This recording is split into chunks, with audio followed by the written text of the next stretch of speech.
Sa impeachment trial ni Vice President Sara Duterte, itinuro si Colonel Raymond Dante Lachica na siyang nagplano at nagpatupad ng mga aktibidad na ginastusan ng confidential fund ng Office of the Vice President.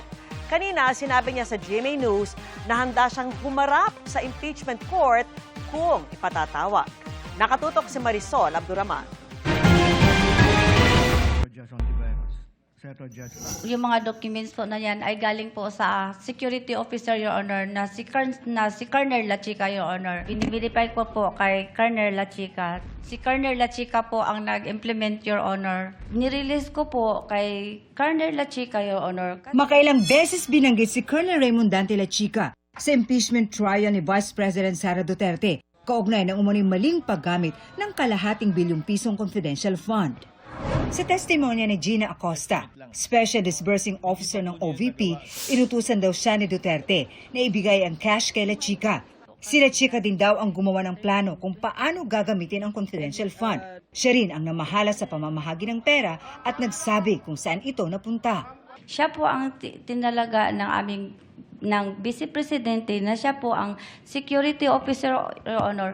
Siya po ang may alam, siya po ang eksperto, Your Honor, sa pagpatupad ng mga project o program regarding sa operation ng confidential activities, Your Honor. Kanina, nakausap ng GMA News si Lachica. Tumanggi siya magbigay ng pahayag on-cam, pero ang sabi niya, handa siyang humarap sa Senate Impeachment Court kung ipatatawag.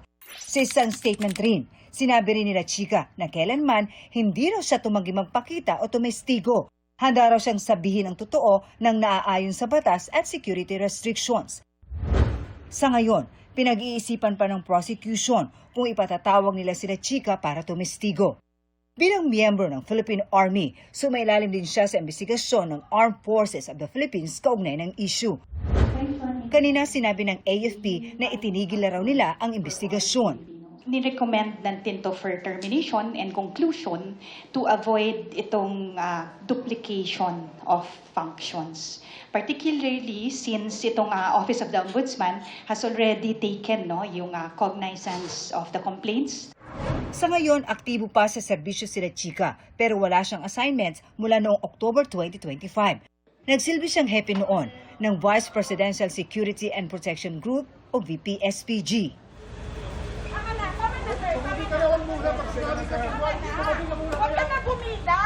Naroon siya noong 2024 habang inililipat ng ospital ang Chief of Staff ni Duterte na si Zulaika Lopez. Ang naging sanhi para ireklamo siya ng PNP dahil sa paghadlang umano sa pagpapatupad ng legal detention order ng Kamara. Ibinasura ito kalaunan ng Quezon City Prosecutor's Office. Ang palasyo, naniniwalang dapat na imbestigahan ang papel ni Lachica sa pagpapatupad ng confidential funds ng Office of the Vice President.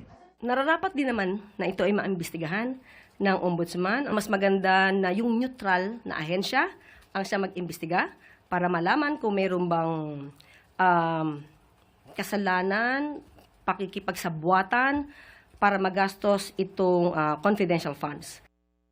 Marisol Abduraman, Nakatuto, 24 Oras.